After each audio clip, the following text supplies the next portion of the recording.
ప్రారంభం కుర్మః. మనకి నిజంగానే ఆ సరస్వతి కృపో మరి రామచంద్రుడి గారి కృప ఏదైనా సరే దైవ కృప గురు కృప అన్ని పక్కపక్కనే ఉంటాయి కాబట్టి ప్రథమాధికరణం అయితే దిగ్విజయంగా ముగిసింది.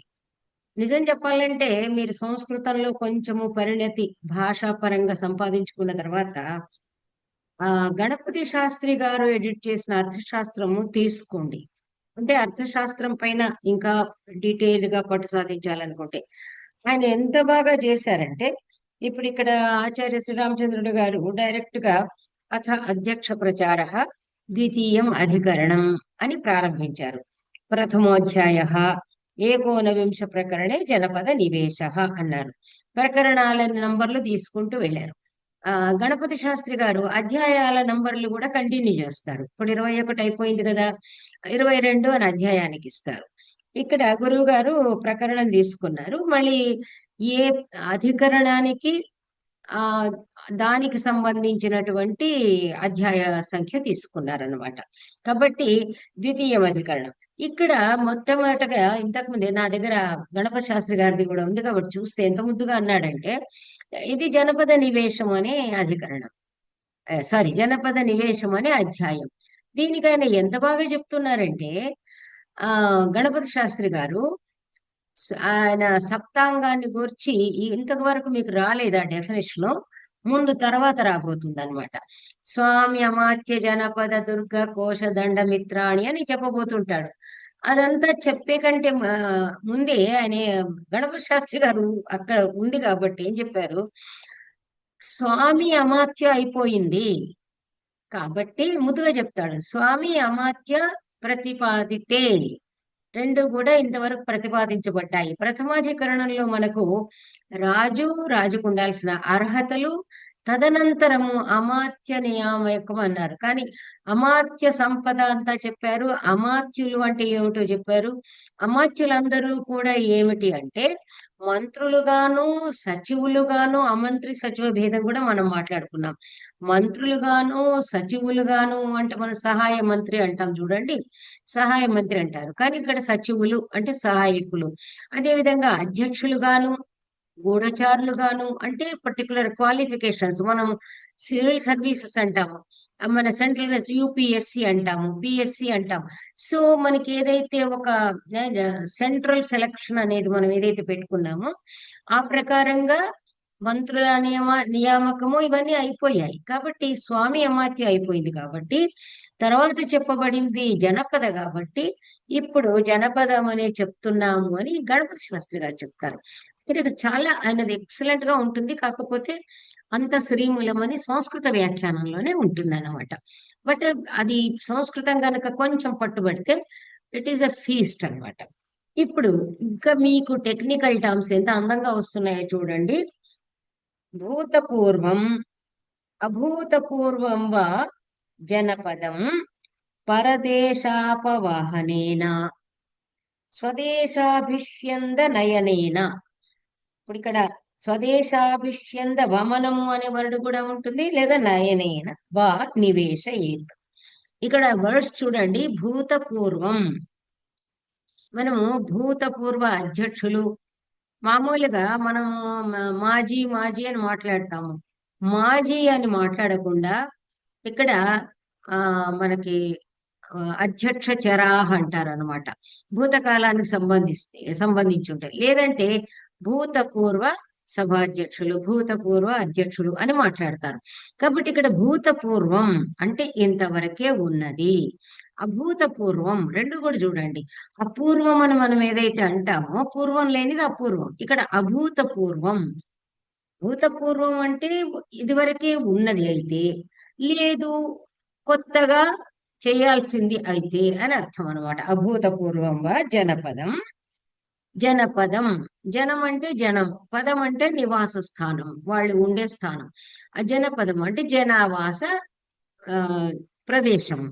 ఏం చెయ్యాలి? పరదేశ అపవాహనేన స్వదేశ అభిష్యంద నయనేన వా నివేశయేత్. ఇప్పుడు మామూలుగా మనము ఇప్పుడేదో మన అడ్మినిస్ట్రేషన్ లో మాట్లాడుతున్నారు చూడండి, ఫ్యూచర్ సిటీ అంటున్నారు. ఇంతకు ముందు కూడా మన భాగ్యనగరానికి సంబంధించినంత వరకు ఈ సైబర్ సిటీ, సైబర్ అని, సైబరాబాద్ అని ఇవన్నీ ఏదో పెట్టుకున్నారు చూడండి. అంటే ఏమిటి, మనకి మామూలుగా ఒకప్పుడు భాగ్యనగరం ఎక్కడో ఉంటే ఆ తర్వాత లష్కర్ అని, సికింద్రాబాద్ అని పేరు వచ్చి ఇట్లా వచ్చింది కదా. అదే విధంగా అంటే ఏమిటి, మామూలుగా మొదటగా ఉన్నప్పుడు ఇప్పుడు హైటెక్ సిటీ కానీ ఏదైతే అంటున్నారో వాటిల్లో జనావాసం లేదు. కానీ ఏమైంది, జనాలు తీసుకురాబడినారు. అంటే ఎక్కడైతే అత్యధికంగా ఉంటారో అంటే ఏమిటి, ఇతర దేశాల నుండి ఇతర దేశాల నుండి వచ్చిన వాళ్ళకి కూడా మైగ్రేషన్ లాంటిది ఇవ్వడం. అంటే పొరుగు రాష్ట్రం నుంచి వచ్చే వాళ్ళకి అలాగే వచ్చారు కదా. ఇప్పుడేదో ఊరికే జుట్లు జుట్లు పట్టుకుంటున్నారు కానీ అదేదో ఈ ప్రదేశం కానీ అన్ని ప్రాంతాల వాళ్ళు ఒకప్పటి భాగ్యనగర జీవితాన్ని 50 ఏళ్ల క్రితం, 60 ఏళ్ల క్రితం చూసుకున్నట్టయితే అటు మహారాష్ట్ర నుంచి వచ్చారు, ఇటు కర్ణాటక నుంచి వచ్చారు, గుజరాత్ నుంచి వచ్చారు. అందువల్ల మనకేమైంది, అసలు నగరం అంటూ ఏర్పడింది. నగరం రూపుదిద్దుకోవడానికి ఇక్కడ తర్వాత కూడా కౌటిల్యుడు చెప్తాడు, దేశ పృథ్వీ అంటాడు. తర్వాత అది కూడా ఆయన ఏం చెప్తాడు, అక్కడ మామూలుగా పృథ్వీ అంటే ఏమిటి, మనుష్యవతి భూమిరిత్యర్థ అంటాడు. అది చివరిలో చెప్తాడు. మనం ఇంట్రడక్షన్ లో చెప్పుకున్నామేమో, లేదా మామూలుగా అంటే మనుష్యాణం వృత్తిరర్థ మనుష్యవతి భూమిరిత్యర్థ అంటాడు. అంటే మనుషులు ఉన్నదే భూమి అవుతుంది కానీ మనుషులు లేనిది కాదు. అంటే గురజాడ లాంటి వాళ్ళు దేశం అంటే మట్టి కాదు, ఈ దేశం అంటే మనుషులు అని కొత్తగా చెప్పలేదు. ఎప్పుడైనా సరే ఒక మహా వ్యక్తి ఒక మంచి మాట మాట్లాడుతున్నాడు అంటే దానికి స్ఫూర్తి ఎక్కడి నుంచో ఉంటుంది, ప్రాచీన వాంగ్మయంలో ఎక్కడో ఉండి ఉంటుంది అనమాట. కాబట్టి ఇక్కడ ఆ జనాలందరూ వేరే దేశం నుంచి వచ్చిన వాళ్ళు కానీ వాళ్ళను అంటే పరదేశ అపవాహనేన అక్కడి నుంచి తీసుకురావడం. స్వదేశ అభిష్యంద, స్యందము అంటే ప్రవహించడం, అభిష్యందము అంటే ఓవర్ఫ్లో, అభిష్యంద నయనీన. మన దగ్గర గనక ఇక్కడ ఎక్కువ ఉన్నారంటే ఇప్పుడు మనం చేస్తుంది అది. ఇక్కడ ఈ భాగ్యనగరంలో జనాలు ఎక్కువైపోతే దీనికి ఎక్స్టెన్షన్ గా పక్కన ఇంకో ప్రదేశం మనకు తెలుసు, న్యూ ఢిల్లీ అంటారు, ఓల్డ్ ఢిల్లీ అంటారు, న్యూ బొంబాయి, ఇవన్నీ కూడా ఇదంతా మీకు నిజం చెప్పాలంటే మీకు అంతా కూడా జ్ఞాతపూర్వమే. ఇంతకు ముందు మీకు తెలిసిందే, మీకు ఈ విషయంలో నాలెడ్జ్ నాకంటే ఎక్కువ ఉంటుంది. కాబట్టి ఈ విధంగా జనపదాన్ని ఏర్పాటు చేయాలి. అంటే ఒకవేళ గనక ఇంతకు ముందే ఒక పట్టణం అనేది ఉంది, ఒక నగరం అనేది ఉంది, ఉన్నట్టయితే దాన్ని ఎలా ఉంది, దాని ఎక్స్పాన్షన్ అవసరమా ఏమిటి అని చూసుకుని ఈ రెండు మార్గాల ద్వారా చేయాలి అని చెప్తున్నాడు. ఎందుకంటే అది మళ్ళీ ఇంకా చెప్తున్నాడు ఎలా ఎలా ఉండాలనేది. తర్వాత శూద్రకర్షక ప్రాయం కులశత అవరం పంచశత కులపరం గ్రామం క్రోశ ద్విక్రోశ సీమానం అన్యోన్యారక్షం నివేశయేత్.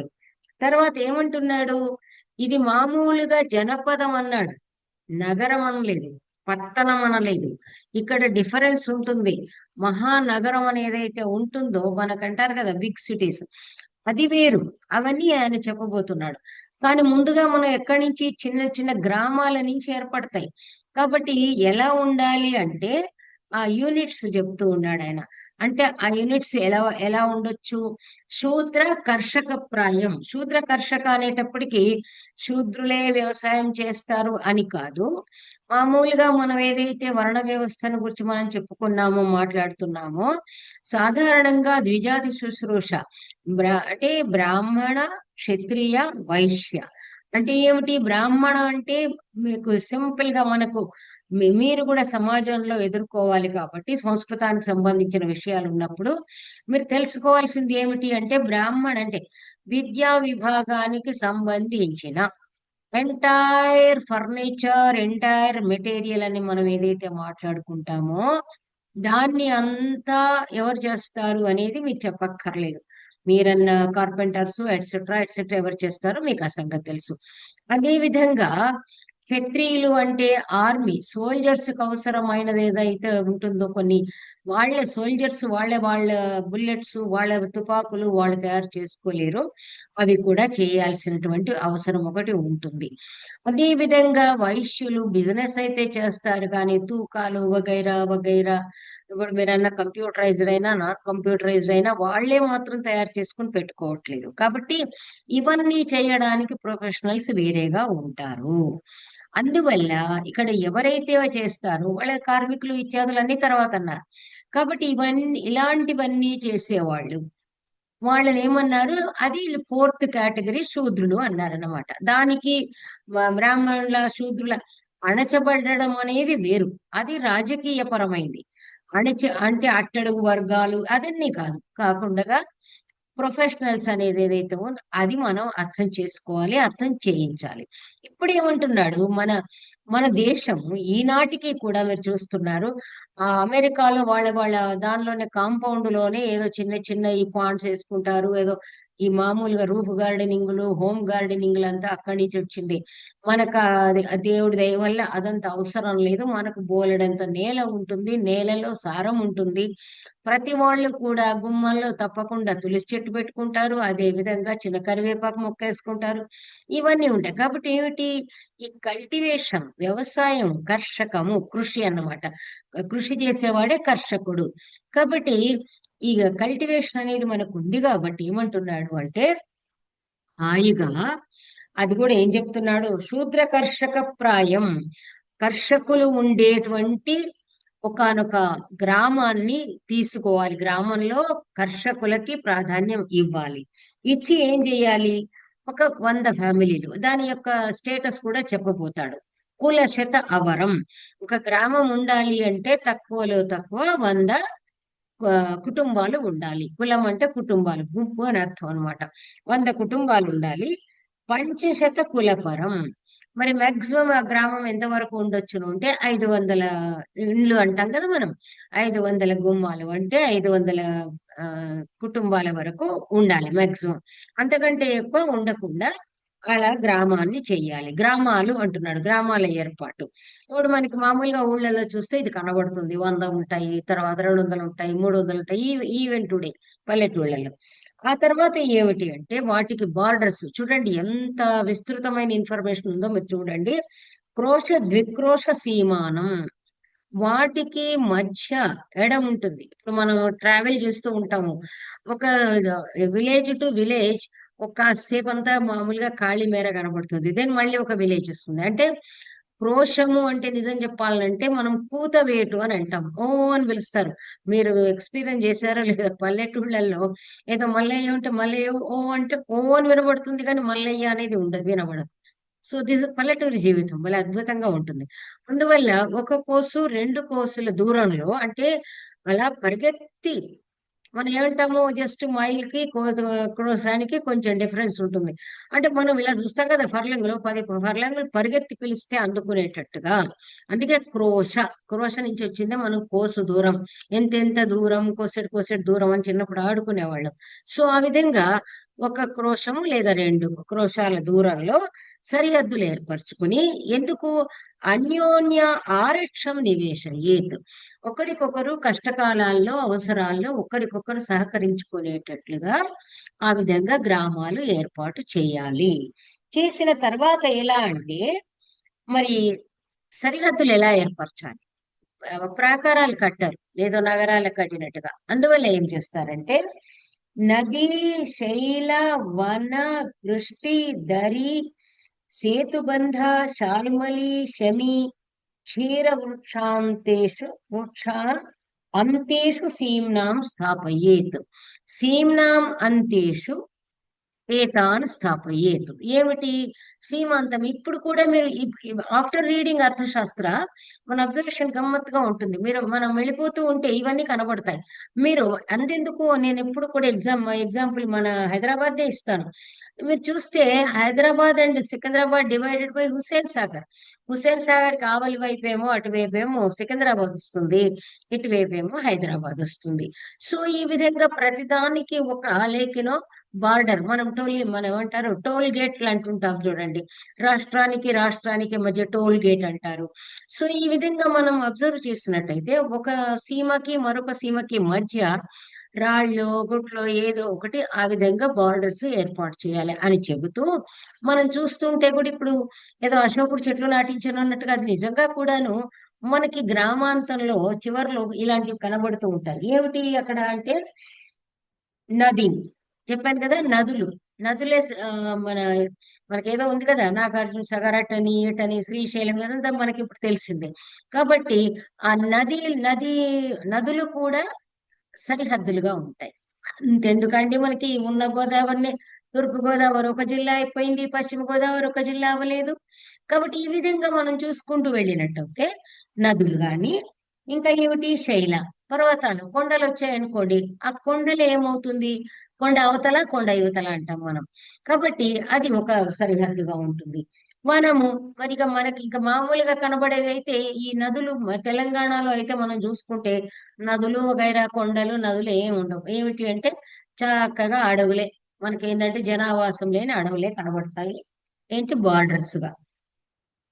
తర్వాత ఏమన్నాడు, గృష్టి అన్నాడు. ఈ గృష్టి అనేది మామూలుగా, గృష్టి అనే దానికి మరొక అర్థం ఉంది. అదేదో ఒకసారి ఈనిన ఆవు ఏదో ఉంది. అయితే గృష్టి అనే దానికి మనకు ఒక సంస్కృతాంధ్ర నిఘంటువులో కూడా మీకేమన్నా పరిచయం ఉంటే ఉండొచ్చు. పాచి తీగ అన్నాడు. అంటే ఒక టైప్ ఆఫ్ తీగలు, ముళ్ళ తీగలు లాంటివి, వాటిని బహుశా బార్డర్ గా ఏర్పాటు చేసేవాళ్ళు అని చెప్పి దీని ప్రకారం అది ఆ కాలంలో. తర్వాత ఏమన్నాడు, తర్వాత సేతుబంధ. మీకు బ్రిడ్జెస్ ఎప్పుడు కూడా ఇక్కడికి దాని సరిహద్దుగా ఉంటుంది. తర్వాత శాల్మలి అంటే బూరుగు చెట్లు. తర్వాత శమీ వృక్షాలు మనకు తెలిసిందే, జమ్మి చెట్లు. క్షీర వృక్షాలు అంటే ఏమిటి, ఈ పాలు గారే చెట్లు. అంటే మామూలుగా మర్రి ఇట్లాంటి వాటికి వస్తాయి కదా, అంటే ఏం లేదు, కొంచెం గుబురుగా పెద్దగా ఉండే చెట్లు వాటిల్లో, వాటి ద్వారా మనకి బార్డర్ తెలుస్తుంది. ఇది మీకు పాఠం చెప్తూ ఉంటే నాకు స్ఫురణకు వస్తుంది. మా ఊరికి పక్కనే ఇంకో చిన్న పల్లెటూరు ఉంటుంది. అక్కడ ఓ పెద్ద మన భేతాళ కథల్లో చెప్పినటువంటి ఓ పెద్ద చెట్టు ఉంటుంది, మర్రి చెట్టే, ఊడలు దిగి. దాన్ని చూస్తుంటే రాత్రిపూట పోతుంటే కరెంటు లేని రోజుల్లో అది కనకండి దయ్యాల మర్రి లాంటిది గుర్తొస్తుంది. సో అలాంటి చెట్టు, అది బార్డర్. అరే ఈ చెట్టు వచ్చింది అంటే మా ఊరు వస్తుంది అనిపించేది. ఆ విధంగా ఉంటుంది. ఇవన్నీ కూడా సరిహద్దుల్లో ఏర్పాటు చేయాలి అన్నాడు. అన్న తర్వాత ఇంకా ఇప్పుడు this division is so beautiful. ఈ డివిజన్ మీరు మార్నింగ్ ఇప్పుడు మోడర్న్ గా కూడా మనం అన్వయించుకోవచ్చు. ఎట్లా అంటే అష్టశత గ్రామ్యా మధ్యే స్థానీయం. 800 విలేజెస్ కి ఇప్పుడు మనము హెడ్ క్వార్టర్స్ అని మాట్లాడతామండి. ఆ చెప్పాను కదా, కొన్ని జనరల్ నాలెడ్జ్ విషయాల్లో మీరే నాకంటే పరిణతి చెందిన వాళ్ళు. అంటే ఇప్పుడు అన్ని మనకి ఎన్ని డివిజన్స్ వచ్చాయో మీకు తెలుసు. మండలాలు అయ్యాయి, తాలూకాలు అయ్యాయి, జిల్లాలు అయ్యాయి. సో ఈ విధంగా మనం చూసుకున్నట్టయితే మనం కంపారిటివ్ స్టడీ చేయబోట్లేదు, కానీ చేస్తే గనక మనకి ఏమిటి అంటే 800 గ్రామాలు. మరి మనకు డిస్ట్రిక్ట్ హెడ్ క్వార్టర్ అని ఉండేది చూడండి. సో ఆ విధంగా దాన్ని స్థానీయం అని, దానికి ఒక టెక్నికల్ టర్మ్. ఎంత బ్యూటిఫుల్, స్థానీయం. అక్కడ ఎవరెవరు అధికారులు ఉండాలో మళ్ళీ మనకు తర్వాత అది వేరే వస్తుంది. ముందు ఇప్పుడు ఓన్లీ మనకి డివిజన్ ఆఫ్ ద విలేజెస్ ఉన్నాం మనం. కాబట్టి దీనికి ఎవరు హెడ్, దానికి ఎవరు హెడ్, మనం ఏం అసలు సందేహపడక్కర్లేదు. ఎందుకంటే కౌటిల్యుడు అన్ని డౌట్స్ ఆయనే, పెద్ద ఆచార్యుడు ఆయన, ఆయనే తీరుస్తాడు. కాబట్టి అష్టశత గ్రామ్య మధ్య స్థానీయం. 800 గ్రామాలకి సెంటర్ పాయింట్ అంటే హెడ్ క్వార్టర్ లాగా స్థానీయం. చతుశ్శత గ్రామ్య ద్రోణముఖం. 400 గ్రామాలు కనుక ఉంటే దానికి సంబంధించిన కేంద్ర బిందువును ద్రోణముఖం. 2 ద్విశత గ్రామ్య కార్వాటికం. 200 గ్రామాలకు ఏదైతే కేంద్ర బిందువుగా, కేంద్రంగా ఉంటుందో, సెంటర్ గా ఉంటుందో దాని కార్వాటికం. 10 గ్రామాలు దశగ్రామీ సంగ్రహణం స్థాపయేత్. 10 గ్రామాల కూడలి అంటాం కదా, సెంటర్ పాయింట్ ఏదైతే ఉంటుందో దానికి సంగ్రహణం అని పేర్లు ఇచ్చాడు. ఇదంతా కూడా మళ్ళీ మనకి అడ్మినిస్ట్రేషన్ లో కూడా ఇవన్నీ వస్తాయి. ఇక్కడ ఇంకా ఏం చేయాలి, అంతేషు అంతపాల దుర్గాణి జనపద ద్వారాణి అంతపాలాధిష్ఠితాన్ని స్థాపయేత్. ఇది మనకు ఎంత పర్ఫెక్ట్ అడ్మినిస్ట్రేషన్ ఇస్తుందంటే, అంతేషు సీమాంతేషు, ప్రతిదానికి కూడా. నిజం చెప్పాలంటే ఈ కౌటిల్య అడ్మినిస్ట్రేషన్ ప్రకారం మనకి గల్లీ గల్లీకి పోలీస్ స్టేషన్ ఉంటుంది, కానీ బార్డర్ లో కూడా అంతఃపాల అంటే ఏమిటి, బార్డర్ సెక్యూరిటీ అన్నమాట. వాళ్ళంతా కూడా ఆ దాని లోపల ఉన్న భాగాన్ని రక్షిస్తూ ఉంటారు. కాబట్టి అక్కడ అంతేషు సీమాంతంలో అంతపాల దుర్గాని, అంటే అంత పాలరు ఉండేటువంటి ఒక రెసిడెన్సెస్ ఏర్పాటు చేయాలి. అంటే ఆల్మోస్ట్ లైక్ పోలీస్ స్టేషన్, ఒక రక్షా విభాగం లాగా.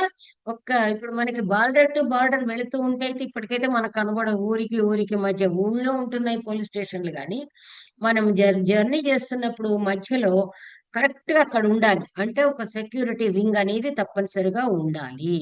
మనకు మామూలుగా మాట్లాడుకోలేదు, అవుటర్ రింగ్ రోడ్ లో ఇక్కడి నుంచి అక్కడ దాకా పోతుంటే ఎక్కడ ఏమి ఉండవు అని మనం మాట్లాడుకుంటాం. సో ఇక్కడ this is how much relevant Kautilyan administration అనేది మనకు దీన్ని బట్టి తెలుస్తుంది. అది కూడా ఎలా ఉండాలి, ఇక్కడ అంతపాల దుర్గాని ఆ బార్డర్ సెక్యూరిటీ అని మనం చెప్పుకోవచ్చు.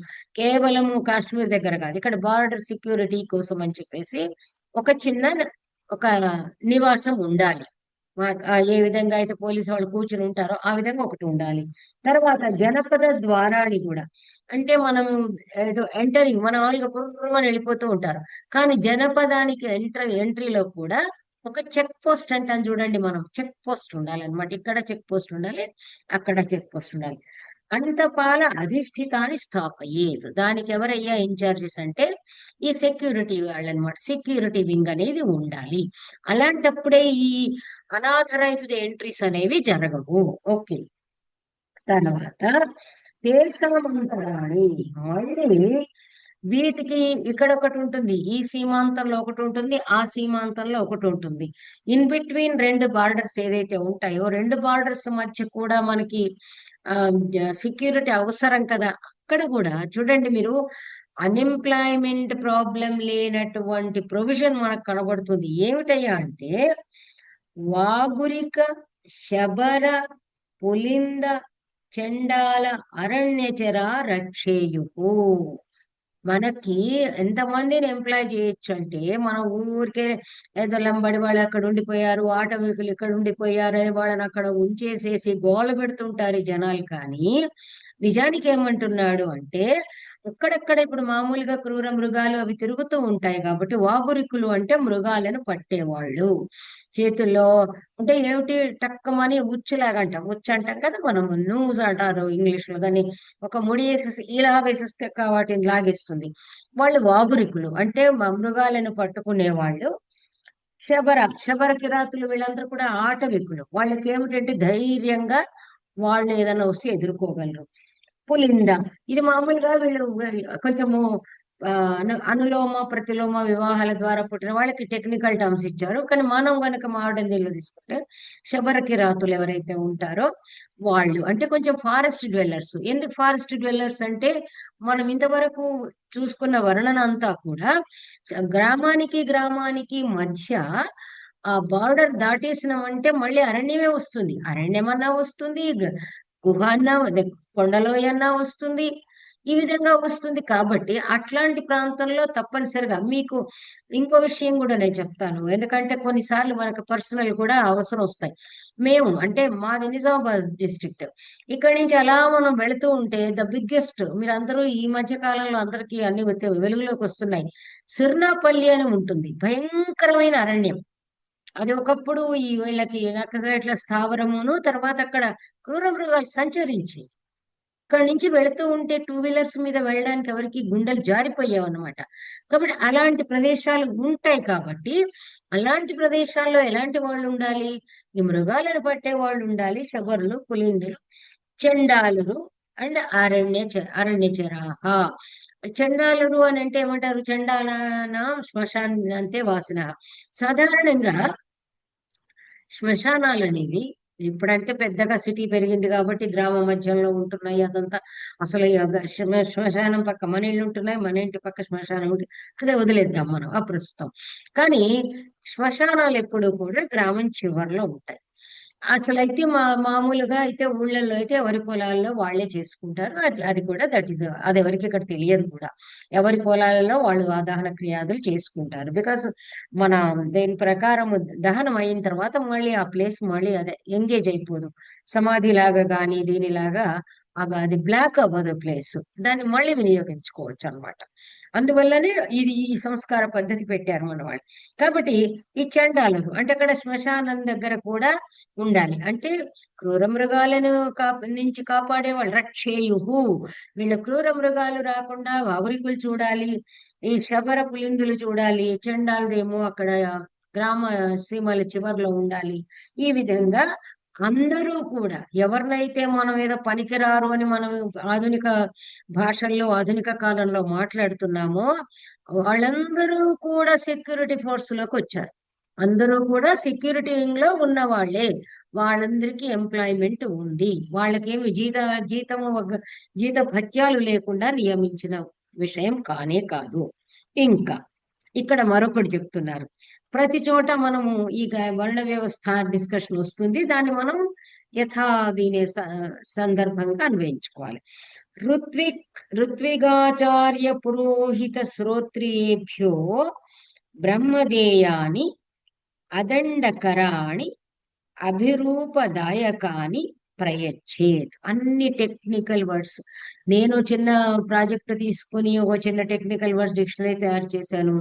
వెనకాల కూడా గురువు గారు ఇచ్చారు, కాంగ్లే గారు ఇచ్చారు. కానీ ఇంకా కూడా కౌటిల్యుడిది ఎలా ఉంటుంది అంటే తిక్కన పదకోశం లాగా ప్రతిపద కోశం తయారు చేయాల్సిన పని ఉంది. ఎందుచేతంటే ఇక్కడ అభిరూపదాయకం అన్నాడు. ఋత్విక్, ఆచార్య, పురోహిత, శ్రోత్రియ నలుగురు. ఋత్విక్కులు అంటే ఏమిటి? ఋగ్వేదాదులు చదివిన వాళ్ళు. బ్రాహ్మణులందరూ ఒకటే దీంతో సంబోధింపబడరు. ఋత్విక్కులు వేరు. ఎవరైతే యాగాదులను సూపర్వైజ్ చేస్తారో, పార్టిసిపేట్ చేసే వాళ్ళు ఋత్విక్కులు అవుతారు. అదేవిధంగా ఆచార్య. ఆచార్య అంటే ప్రతి వాళ్ళకి, రాజులకి ఆచార్యులు ఉంటారు, పురోహితులు ఉంటారు. మనకి ఈ రోజుల్లో కూడా కులానికి మనకి ఆచార్యులు అంటే వివిధ వేదాంగాలను బోధించగలిగే ఆచార్యులు. అంటే మనకి ఆ రోజుల్లో ఏమన్నట్టు, ఇప్పుడు ఏదైతే ప్రొఫెసర్స్ అంటారు, అందరినీ ఆచార్య అంటారు ప్రొఫెసర్స్ ని. అంటే టీచింగ్ ప్రొఫెషన్ లో ఉన్న వాళ్ళు, గురుకులాలు నడిపే ఆచార్యులు. అంటే ఇక్కడ మనం ఏం తీసుకోవాలి? ఋత్వికులు అంటే యజ్ఞయాగాదులు చూసుకునేవాళ్ళు. ఆచార్యులు అంటే మన కణవ మహర్షి ఇత్యాదులు ఉన్నారు కదా, గురుకులాలు నడిపేవాళ్ళు. ఆ రోజుల్లో గురుకులం అంటే ఇంకా అసలు అదే విశ్వవిద్యాలయం. ఎందుచేతనంటే కులపతి నిర్వచనమే చెబుతారు. 10,000 మందికి భోజన వసతులు కల్పించి అధ్యాపనం చేసేవాడే కులపతి అని దాని యొక్క నిర్వచనం కూడా ఉంది. కాబట్టి అక్కడ 10,000 మంది అంటే ఇప్పుడు ఇమాజిన్, మీరు మళ్ళీ క్యాలిక్యులేట్ చేసుకోండి మోడర్న్ దాంతో. పెద్ద అది రియల్ విశ్వవిద్యాలయం. ఇలాంటివే నలంద, తక్షశిల ఇవన్నీ కూడా అలా ఉండేవి. అంత పెద్ద విశ్వవిద్యాలయాలు అన్నమాట. ఎందుకంటే వాళ్ళందరికీ కూడాను ఆ రోజుల్లో రాజులు ఏర్పాటు చేసేవాళ్ళు. గవర్నమెంట్ ఇప్పుడు ఏదో డొనేషన్స్ ఇత్యాదులు కాదు. గవర్నమెంట్ ట్యాక్సులు వసూలు చేసేది. రాజు అనేవాడు ట్యాక్సులు వసూలు చేసేవాడు. ఆ ట్యాక్సుల నుంచే ఇదంతా కూడా భరించేవాడు. డొనేషన్స్ ఇత్యాది అలా వచ్చేవాళ్ళు, దాతలు వచ్చేవాళ్ళు. అది దాతలు ఉండేవాళ్ళు, సంపన్నులు కూడా సహాయ సహకారాలు అందించేవాళ్ళు. అది వేరు సంగతి. కానీ అంత బాగా వాళ్ళే చూసుకునేవాళ్ళు. కాబట్టి ఋత్వికులకు, ఆచార్యులకు, పురోహితులకు, పురోహితులు రాజపురోహితులు ఉంటారు కదా, కాబట్టి పురోహితులు, తర్వాత శ్రోత్రియులు. శ్రోత్రియులు అంటే వేదవేత్తలు, వేదాలు చదువుకున్న వాళ్ళు. వేదాలు చదువుకోవడం, వేదాలు నేర్పడం. వీళ్ళకి బ్రహ్మదేయాని. బ్రహ్మ అంటే మళ్ళీ మనకేమిటి? వీళ్ళందరూ జ్ఞానకాండతో వ్యవహరించేవాళ్ళు. వీళ్ళందరూ కూడా విద్యా సంబంధీకులని మనం చెప్పొచ్చును. సో వీళ్ళందరి బ్రహ్మదేయాని అంటే ఈ బ్రాహ్మణులకు ఇవ్వాల్సినవి. అంటే బ్రాహ్మణులు అంటే ఇలాంటి వాళ్ళు. ఈ వృత్తిలో అధ్యాపన వృత్తుల్లో ఉన్న వాళ్ళకి, విద్యా బోధన చేసే వాళ్ళకి అదండకరాణి. This is again technical word. దండము అంటే మామూలుగా శుల్కము, కరము అంటే ట్యాక్స్. కాబట్టి ఇక్కడ వీళ్ళకి మామూలుగా ఏదైనా కూడా అంటే వాళ్ళు ఇంత చేసుకోవాలి, ఇలా చేస్తే ఇది కాదు. వాళ్ళకి ఏం చేస్తారు? పొలాలు ఇస్తారు. పొలాలు ఇచ్చి సారీ చుట్టూ పొలాలు, క్షేత్రాలు అంటున్నారు కదా, పొలాలు ఇస్తారు. దానిలో వాళ్ళు వాళ్ళకు నచ్చిన పంట వేసుకోవడం ఏదో వేసుకోవడం ఉంటుంది. దానికి ఇలా కాదు ఇలా కాదు ఇదే పండించాలి, మనం ఇవన్నీ ఈ మధ్య కాలంలో చూస్తున్నాం అని శిక్షలు అనేది విధించకూడదు. వాళ్ళు వాళ్ళ శక్తి మేరకు చేసుకుంటారు. కాబట్టి దండ విధి లేనిది. కర అంటే ట్యాక్స్, పన్నులు లేకుండా అదండకరాణి.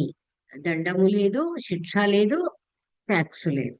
అలాగా అభిరూపదాయకాన్ని ఎటొచ్చి ఏమిటి అంటే అర్హులైన వాళ్ళకి ఇవ్వాలి. అభిరూపం అంటే తగిన వాళ్ళు, అభిరూపం అనేది సూటబుల్ అని అర్థం అనమాట మనం కాబట్టి అలా ఇవ్వాలి. అభిరూపదాయకాన్ని అర్హుల ఆయా వ్యక్తుల అర్హతలను బట్టి నిజంగానే అతను వేదవేత్తన కాదా ఇవన్నీ చూసి ఇవ్వాలి.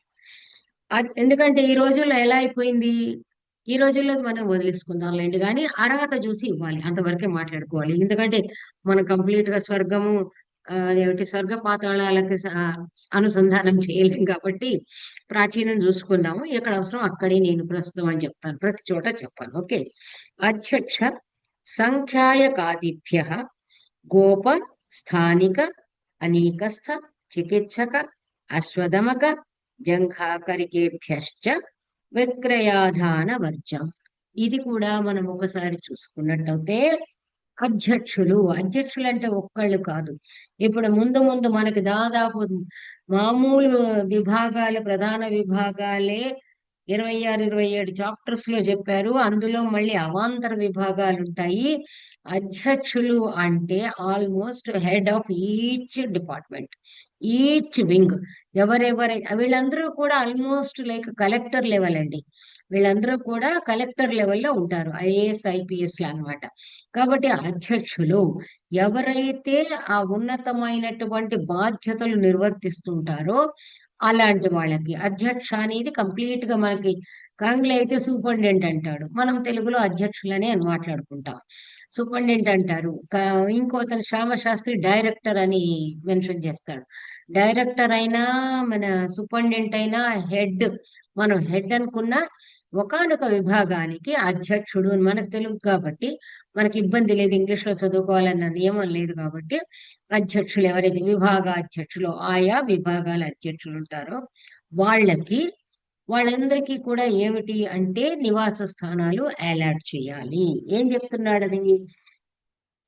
సంఖ్యాయకుడు అంటే గణకుడు. ఇక్కడ గణాంకం అనేది కూడా ఇక్కడ మనము అకౌంటెంట్ జనరల్ అనేది ఏదైతే పొజిషన్ ఉందో ఇక్కడ గణాంకశాలలో ఉంటుందన్నమాట. కాబట్టి అలాంటి వాళ్ళకి సంఖ్యాయకుడు అంటారు అతన్ని. అంటే that is total superintendent of all accounts అన్నమాట. అంటే గాణనిక్య అధికారి అని చెప్పి, గాణనిక్యం, అక్షపటలం అని చాలా వర్డ్స్ రాబోతాయి మనకు. ఇంకా గోప, స్థానిక, అనేకస్థ, చికిత్సక, అశ్వదమక. ఇక్కడ గోప అంటే ఇప్పుడు వీళ్ళు ముందు ముందు చెప్పబోతాడు. గోప అంటే మామూలుగా 10 గ్రామాలకు కాపాడతాడు, అధ్యక్షుడుగా ఉండేవాడు. స్థానికుడు అని కూడా ఉంటుంది, మనకు డ్రామాలలో కూడా వస్తుంది. ఆ తర్వాత మన అనేకస్థ అంటే ఆర్మీ ట్రూప్స్ కి ఇన్ఛార్జ్ గా ఉండేవాడు.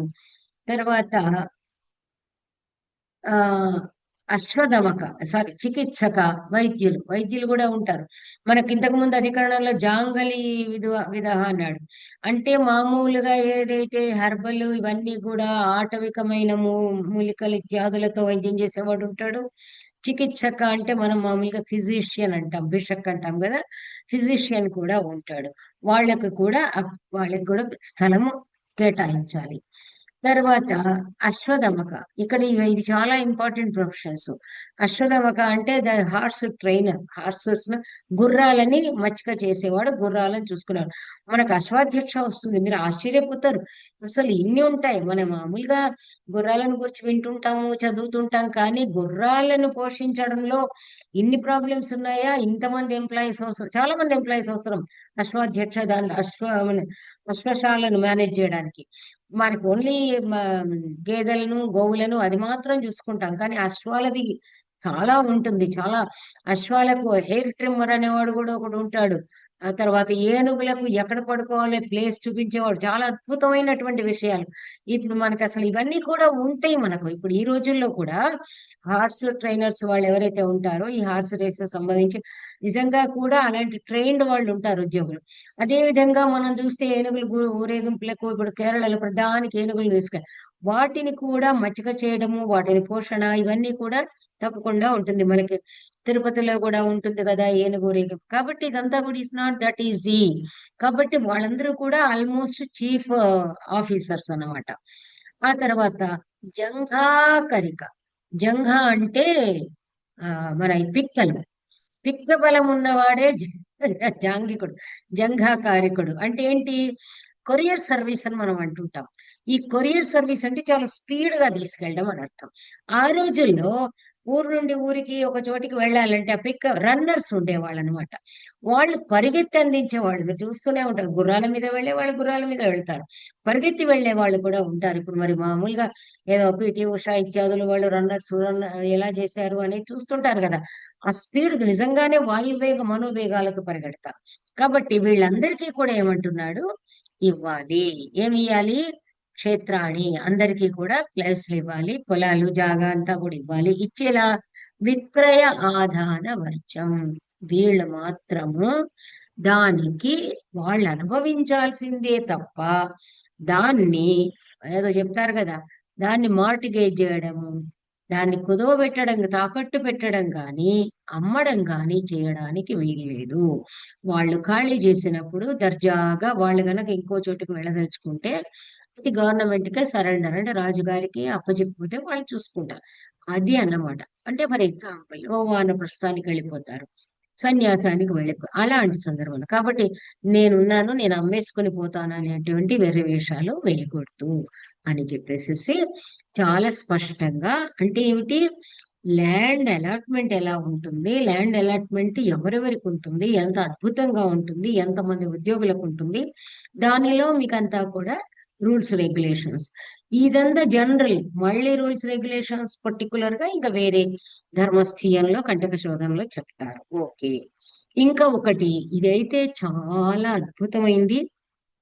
ఇది మనకు వచ్చింది అడ్మినిస్ట్రేషన్ లో ఒకప్పుడు, మరి ఇప్పుడు ఎంతవరకు మృగ్యమో మనకు తెలియదు.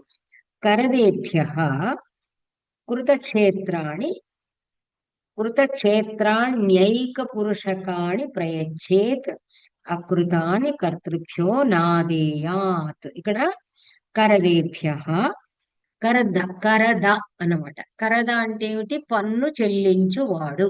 కరదేభ్య అంటే పన్ను చెల్లించే వాళ్ళు ఎవరైతే ఉంటారో వాళ్ళకి పొలం ఇవ్వాలి.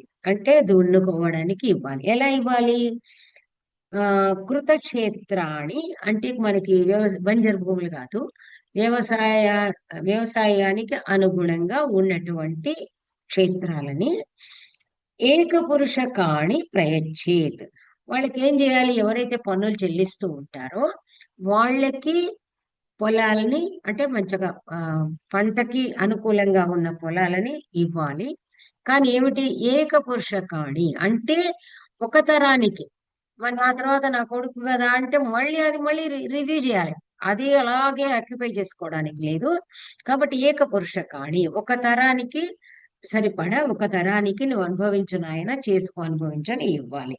ఆ తర్వాత అకృతాని కర్తృభ్యో నా నా ఆదేయాత్. ఇక్కడ ఏమిటి? నాదేయాత్గా నా ఆదేయాత్ అంటే కృతాన్ని ఏవైతే పొలం వ్యవసాయానికి అనుగుణంగా లేని భూములు ఉంటాయో, లేక బంజరు భూములు లాంటివి, ఎవరైతే పాపము కర్తృభ్య అన్నాడు, ఎవరైతే వాటిని చక్కగా పాపము కష్టపడి తవ్వుకుని సాగు చేసుకుని మనకి వ్యవసాయ అనుగుణంగా మార్చుకుంటారో వాళ్ళ నుంచి మళ్ళీ అవి తీసుకోకూడదు. ఎక్కడైనా మనం ఇప్పుడు ఎన్ని నిజంగా రోజు మనకి పొలిటికల్ మ్యాటర్స్ వస్తూ ఉంటాయి. వాళ్ళు ఆటవికులు, లంబాడోళ్ళు, ఇంకొకళ్ళు వాళ్ళ పొలాలలో ఎక్కడు అది అడవిగా ఉన్నప్పుడు ఎవరు పట్టించుకోరు. వాళ్ళకి ఆసంత ఏదో 2-3 మళ్ళ మేర వాళ్ళు ఏదో దున్నుకుని ఏదో చేసుకుంటే దాని మీద పడతారు గద్దల్లాగా. అలా కాకుండా ఎవరైతే కష్టపడి దాన్ని భూమిని సాగు ఇత్యాదులు చేసుకుంటారో వాళ్ళ నుంచి మాత్రము అది లాక్కోకూడదు. అంటే హ్యుమానిటీలో ఎంత గుణంగా ఉందో చూడండి. ఓకే. తర్వాత ఇంకొకటి చాలా బాగుంది. అకృషతాం ఆచ్ఛిద్య అన్యేభ్య ప్రయచ్చేత్. నాలో కూడా కొంచెం ముందు నుంచి రివల్యూషనరీ థాట్స్ చిన్నప్పటి నుంచే ఉండేవి. అంటే అందరూ బాగుండాలి అందువల్ల ఎవరైనా మామూలుగా ఒక వస్త్రాభరణాల విషయంలో కూడా నేను అలాగే ఫీల్ అవుతాను.